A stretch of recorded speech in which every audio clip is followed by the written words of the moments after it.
género. Para ello vamos a tener como moderador a Lorenzo Córdoba, que es un investigador de la Universidad Nacional Autónoma de México. Lorenzo, por favor. Manuel, muchas gracias. Gracias a todos ustedes. Bienvenidos a este panel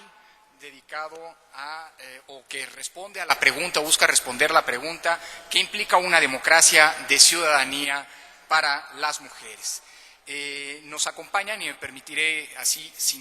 muy sintéticamente presentar a las panelistas de esta mesa, para de inmediato seguir con la dinámica que ha caracterizado a este seminario, es decir, 10 minutos, un máximo de 10 minutos de presentación inicial y una o las rondas que eventualmente de réplica y de respuesta a preguntas nos permita el tiempo. Me permito presentar en estricto orden alfabético, en primer lugar a Epsi Campbell, que es politóloga costarricense; en segundo lugar a Carmen Colazo, es socióloga argentino-paraguaya; en tercer lugar a Maquerita Elizondo Gasperín, consejera electoral del Instituto Federal Electoral; y a Otilia Lux de Coti, quien es administradora y activista de derechos humanos de Guatemala. Sin más, y para iniciar con la dinámica planteada, me permito pedirle a Epsi Campbell que haga un posicionamiento inicial respecto pues, de las preguntas que previamente han sido circuladas y que alimentarán la discusión en esta mesa. Por favor, Epsi. Muy buenas tardes y muchas gracias al IFE, a la OEA y al Programa de Naciones Unidas por la posibilidad de iniciar un diálogo real sobre la democracia, con la idea de primera, digamos, de decir que no podemos hablar de democracia si no estamos entendiendo el derecho de todos y cada uno de los ciudadanos de ejercer los derechos, y que por el momento las democracias de América Latina podíamos llamarlas como unas democracias a medias, unas democracias que se han centrado particularmente en lo electoral, unas democracias que han dejado a mayorías de la población sin la posibilidad de ejercer sus derechos más elementales, y unas democracias que realmente han visto durante muchísimo tiempo incluso a las mujeres como minorías políticas,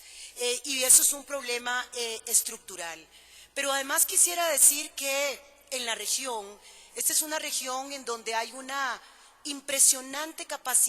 diversidad cultural, una diversidad étnica y racial, y esa diversidad no se encuentra reflejada en los diferentes estratos de poder formal. Y aquí entonces volvemos a hablar quiénes en realidad han sido los y las ciudadanas en América Latina, quiénes han sido los ciudadanos, qué condiciones han tenido, quiénes han quedado fuera del derecho, no solamente de representación, sino muchas veces una limitación absoluta, hasta en el caso más elemental de su identidad, de participar activamente en la toma de decisiones de la sociedad. Y hablo en particular de mujeres, hablo de pueblos indígenas, hablo de pueblos afrodescendientes. Como pueblos afrodescendientes nosotros representamos en América Latina y el Caribe, según los datos de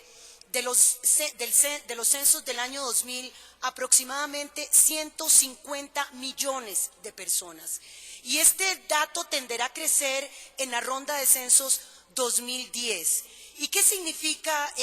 y por qué digo este dato? Porque efectivamente no podemos hablar de democracia, no solo democracia para las mujeres, sino democracia para pueblos afrodescendientes, cuando nos damos cuenta que, por ejemplo, del total de legisladores de América Latina y el Caribe, menos de 40 son legisladores afrodescendientes. Del total de las más de 650 mujeres, que de por sí es un número muy limitado de representación en los parlamentos, solamente 8 son mujeres afrodescendientes. Y entonces miramos que la realidad de la democracia, en el más elemental nivel, que es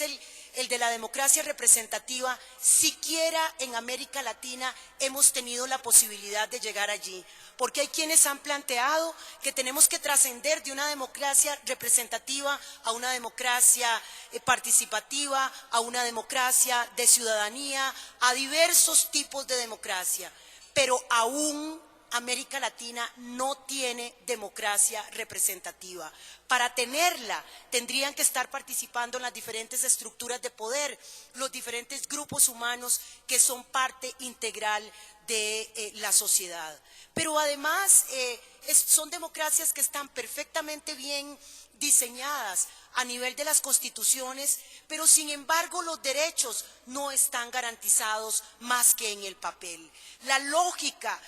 de la que perseguimos ni siquiera tiene que ver con pensar en cuáles programas nuevos necesitamos para la inclusión de las mujeres, de pueblos indígenas, de afrodescendientes. Lo que deberíamos abocarnos en esta región es al cumplimiento estricto de nuestras constituciones, a la garantía estricta que nos plantea que los derechos humanos que están de manera clara y explícita en todas las constituciones de la región. O sea, no necesitamos mayores acuerdos. El acuerdo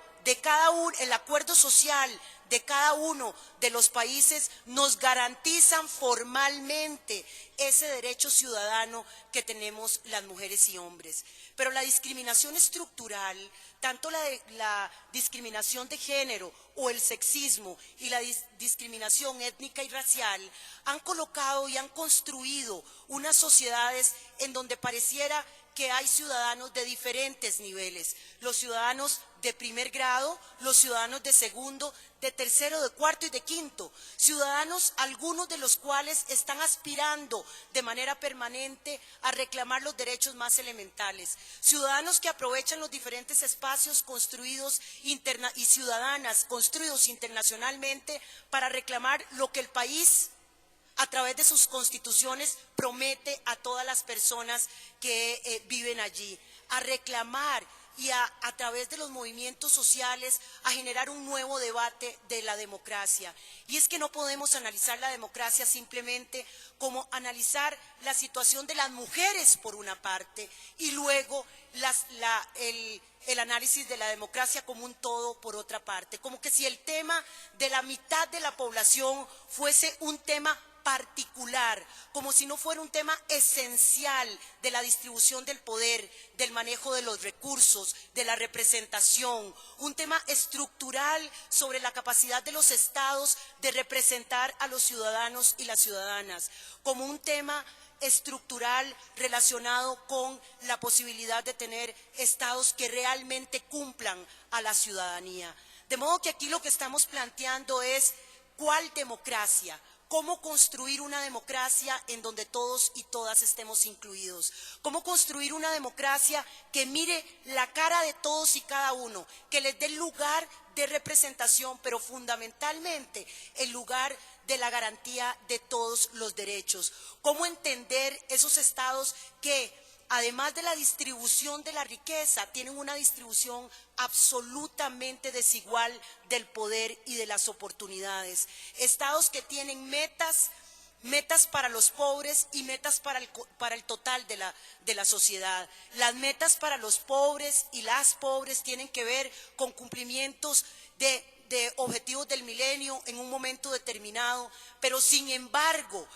el resto de la sociedad o una parte importante de la sociedad tiene expectativas para estar en universidades, para tener acceso a trabajo digno, para tener una salud verdadera. Entonces realmente lo que yo considero que tenemos que aprovechar este foro de la democracia latinoamericana es hacer una crítica profunda a lo que hemos entendido hasta este momento como democracia, a plantear el déficit democrático que tenemos en todos los países, a reentender la composición que tiene cada una de las sociedades de América Latina y el Caribe, a entender que una lucha de la democracia es la lucha contra el sexismo, que las leyes y los instrumentos legales legales que nos pongamos en nuestras sociedades tienen que ver con un paso acelerado hacia la inclusión de los sectores mayoritarios absolutamente excluidos. Que en efecto una democracia con ciudadanía para las mujeres implica una democracia con derechos iguales, garantizados por un Estado que tenga capacidad de ejercer el ordenamiento de la sociedad en un momento determinado. Un Estado que sea capaz de tener pesos y contrapesos, un Estado que sea capaz de sacar a los que están más atrás para colocarlos en las filas primeras, un Estado que sea capaz de entender que el básico sobre el que tenemos que estar hablando y negociando es el básico del cumplimiento de los derechos humanos para todos y todas. Y que en esa democracia entonces necesitamos una transformación total del tipo de liderazgo,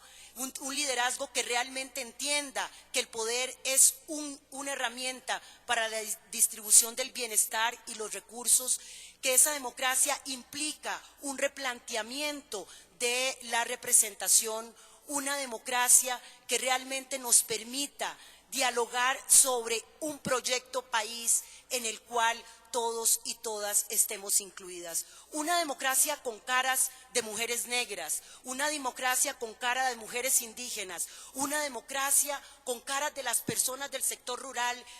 que se han mantenido al margen. Una democracia, aunque parezca contradictorio, con cara de mayorías, porque hasta el momento lo que hemos visto en las grandes fotos de la democracia no representa a las mayorías de la población a la que pretende representar. De modo que en realidad creo que el Foro de la Democracia Latinoamericana tiene que plantearse como gran desafío la representación de todos los sectores en todos los espacios de poder, la redistribución de recursos y la posibilidad de que las mujeres nos sentemos en igualdad de condiciones